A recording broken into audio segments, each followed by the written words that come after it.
Hello বন্ধুরা, welcome back to my channel to a very new blog. আশা করি তোমরা সবাই খুব ভালো আছো, আর আমাকে তো ভালো থাকতেই হবে, কারণ তোমাদের সামনে নিয়ে আসতে হবে এরকমই আরও নতুন নতুন ব্লগ। তো আজকে সেভাবেই নিয়ে চলে এসেছি আর একটা নতুন ট্রাভেল ব্লগ।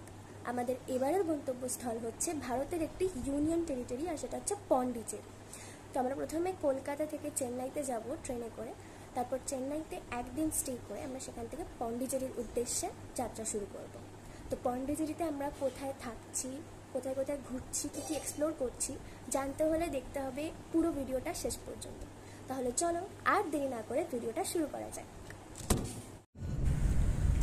আমাদের ট্রেন ছিল শালিমার স্টেশন থেকে দুপুর 3:25-এর সময়। বাড়ি থেকে একটা ওলা বুক করে আমরা রওনা দিয়েছিলাম শালিমার স্টেশনের উদ্দেশ্যে। আমাদের ট্রেন নাম্বার ছিল 12841 শালিমার চেন্নাই করমণ্ডল এক্সপ্রেস।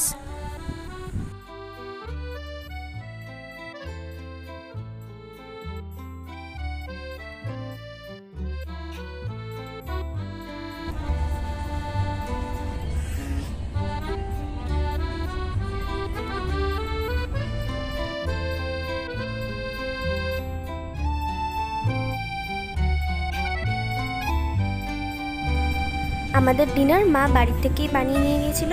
ডিনারে ছিল স্যালাড, ভেজ ফ্রাইড রাইস আর তার সঙ্গে মাটন কষা। Good night.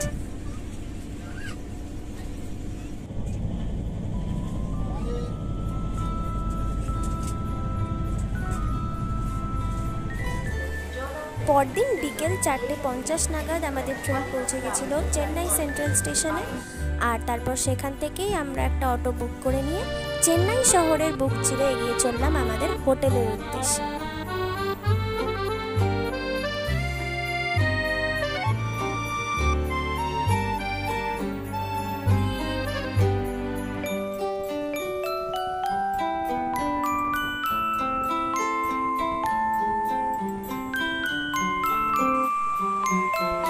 সেদিন সন্ধ্যেটা আমরা কাটিয়েছিলাম চেন্নাই শহরেই একটুখানি ঘোরাফেরা করতে করতে। রাতের চেন্নাই শহরও কিন্তু খুব আলো ঝলমলে এবং সুন্দর।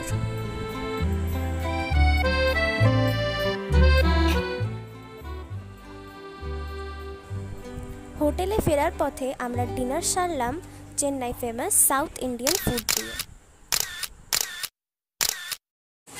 গুড মর্নিং বন্ধুরা, তো আজকে হচ্ছে আমাদের চেন্নাইতে ডে 1।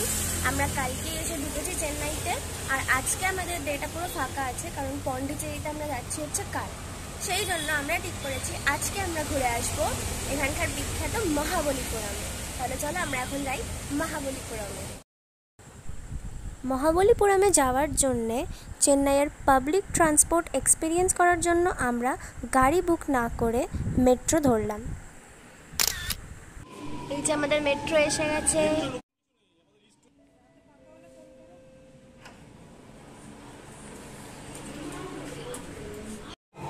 আমরা এখন উঠে গেছি মেট্রোতে। আমাদের মেট্রো ছাড়ে হচ্ছে 1000 লাইটস থেকে, আর যাবে হচ্ছে কোন স্টেশন জানো? গুন্ডি স্টেশন। ওখানেই আমরা নামবো। আমরা এখন পৌঁছে গেছি গুন্ডি মেট্রো স্টেশনে। আর এই গুন্ডি মেট্রো স্টেশনটা আন্ডারগ্রাউন্ড নয়, এটা ওপরে রয়েছে, আর এখান থেকে খুব সুন্দর ভিউ পাওয়া যাচ্ছে। এটা হচ্ছে গিন্ডি মেট্রো স্টেশনের এক্সিট ওয়ে।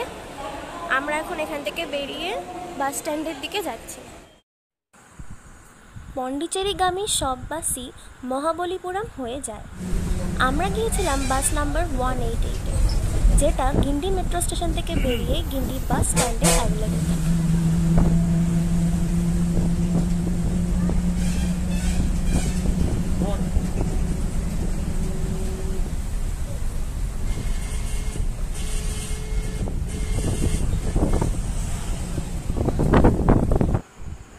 মহাবলীপুরমে যাওয়ার সমুদ্র তীরবর্তী রাস্তার দুপাশের দৃশ্যই অত্যন্ত সুন্দর।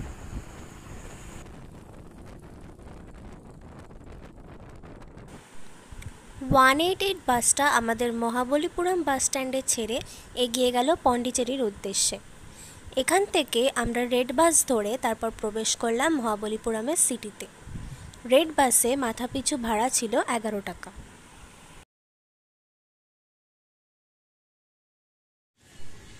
তো বন্ধুরা, আমরা এখন পৌঁছে গেছি ফাইনালি মহাবলীপুরমে।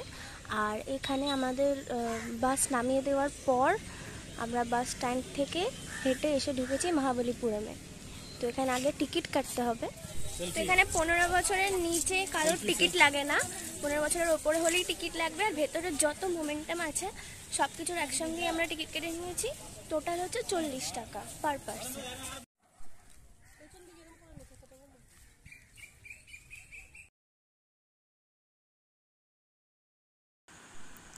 তো এই হচ্ছে আমাদের মহাবলীপুরমের প্রথম মোমেন্টাম, সেটা হচ্ছে শোর টেম্পল, যেটা একদম সমুদ্রের ধারেই অবস্থিত।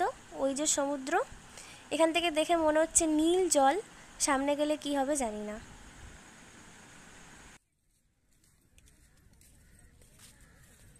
খুব সুন্দর জায়গা।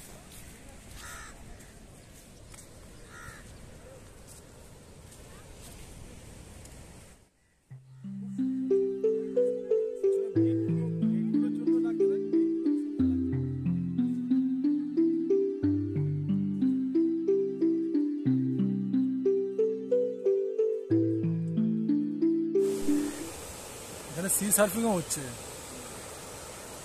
খুব দূরে সব সি সার্ফিং করছে।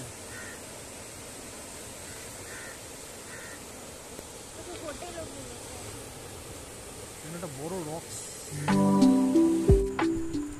ইউনেস্কো দ্বারা স্বীকৃত মহাবলীপুরম অথবা মামাল্লাপুরমের তীরে মন্দিরটি পল্লবন রাজা রাজা সিংহ ওরফে নরসিংহ বর্মন দ্বিতীয় রাজত্বকালে নির্মিত হয়েছিল এবং এটি দক্ষিণ ভারতের প্রাচীনতম কাঠামোগত মন্দির। দুটি মন্দিরে 3টি গর্ভগৃহ রয়েছে, যার মধ্যে 2টি শিবকে এবং একটি বিষ্ণুর উদ্দেশ্যে উৎসর্গীকৃত।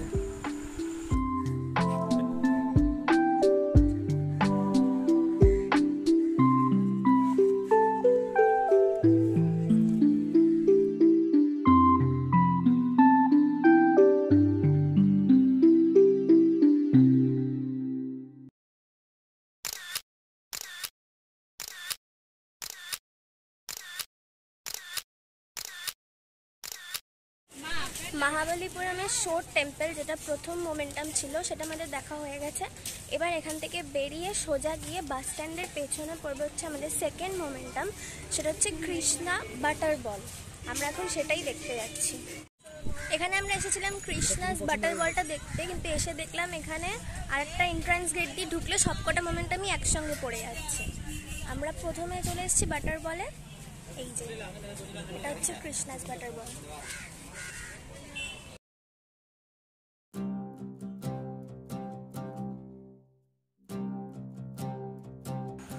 এই যে বড় একটি শিলাখণ্ড, যেটা অদ্ভুতভাবে পাহাড়ের ঢালে আটকে রয়েছে, এটাকেই বলা হয় কৃষ্ণাস বাটার বল।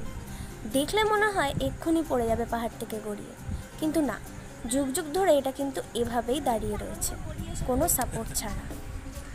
নিচে দেখাও যাচ্ছে না, কি একটা ছোট, বেশি বেশি বড় জায়গা ও দখল করে নেই, অল্প একটু টাচে রয়েছে।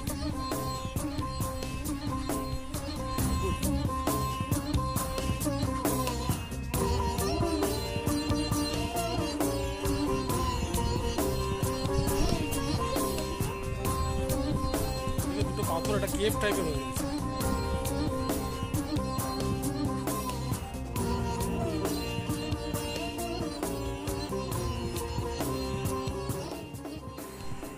কৃষ্ণাস বাটার বল দেখার পর এই রাস্তাটা দিয়ে সোজা হেঁটে আসলে সামনে পড়বে এই গণেশ টেম্পল। গণেশ টেম্পলে গণেশ ঠাকুরের মূর্তিটা কিন্তু বাইরে থেকেই দেখা যাচ্ছে। মূর্তিটা একটু অন্যরকমভাবে সাউথ ইন্ডিয়ান স্টাইলে সুন্দর করে সাজানো।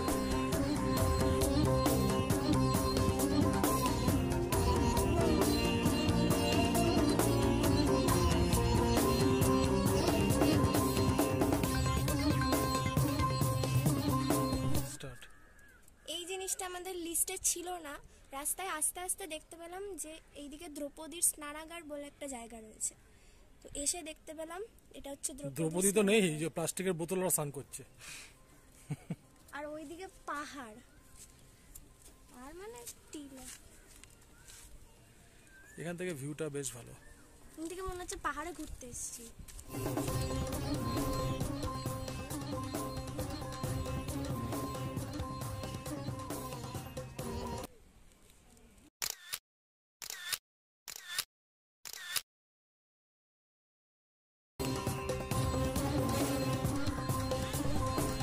দ্রৌপদী স্নানাগার থেকে কিছুটা এগিয়েই আমরা চলে গিয়েছিলাম এই মন্দিরটা দেখতে। এই মন্দিরটা ছিল একটা অসম্পূর্ণ মন্দির, কিন্তু তাহলেও মন্দিরের সৌন্দর্য কিন্তু অন্য মোমেন্টামগুলোর থেকে কম কিছু নয়।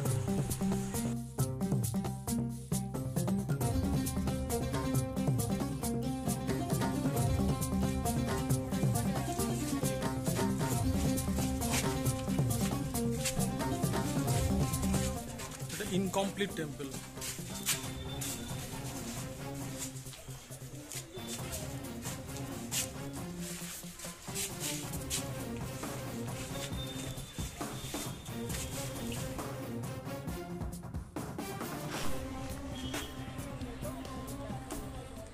ওই দূরে নীল সমুদ্র,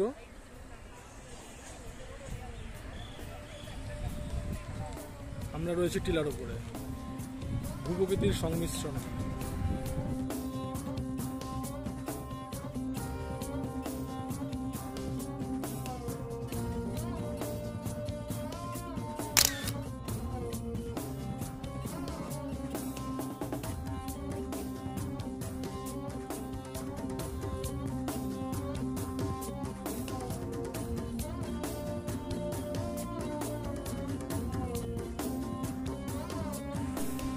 মহাবলীপুরমে আরও দুটি অসমাপ্ত মন্দির দেখা যায়। তার মধ্যে একটা হচ্ছে এই কৃষ্ণা মণ্ডপা আর আরেকটি হচ্ছে অর্জুনা মণ্ডপা।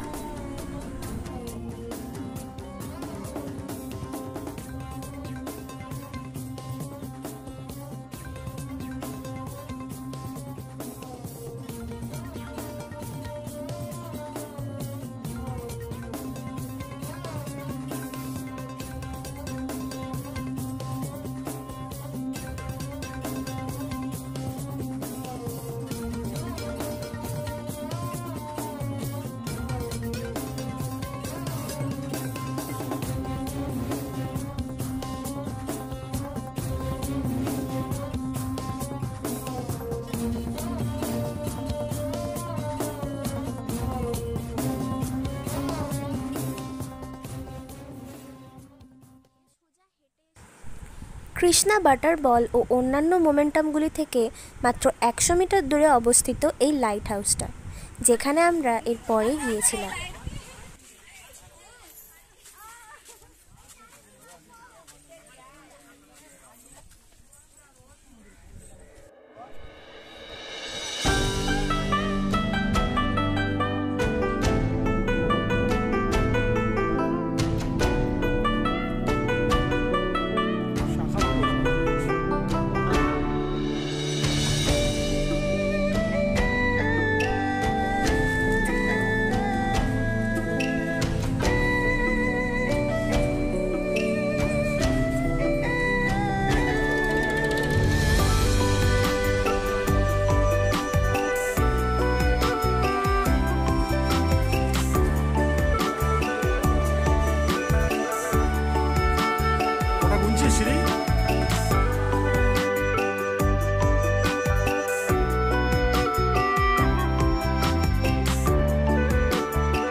লাইট হাউসের উপরে উঠতে গিয়ে অবস্থা খারাপ। হ্যাঁ,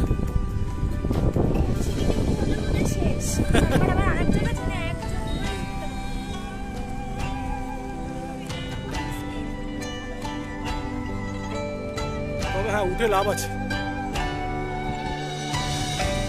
এরিয়াল ভিউটা সুন্দর বেশ।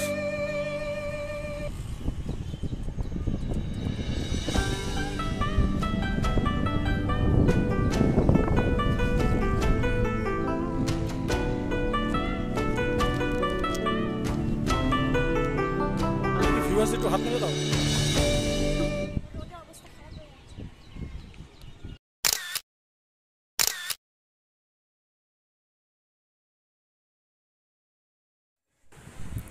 লাইট হাউস থেকে বেরিয়ে আমরা একটা অটো বুক করে চলে এসেছিলাম এই পঞ্চরথটা দেখতে।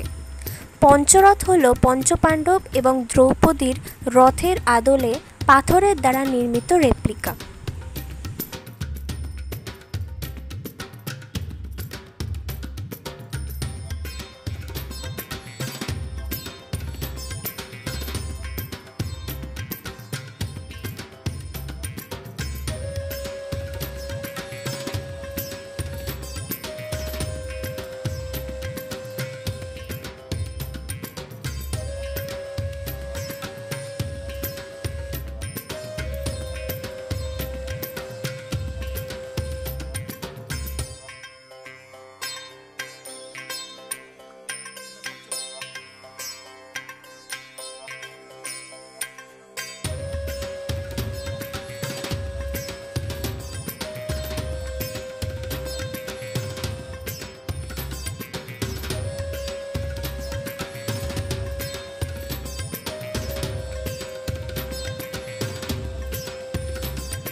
তো বন্ধুরা, এই ছিল আমাদের মহাবলীপুরম ভ্রমণের ভিডিও।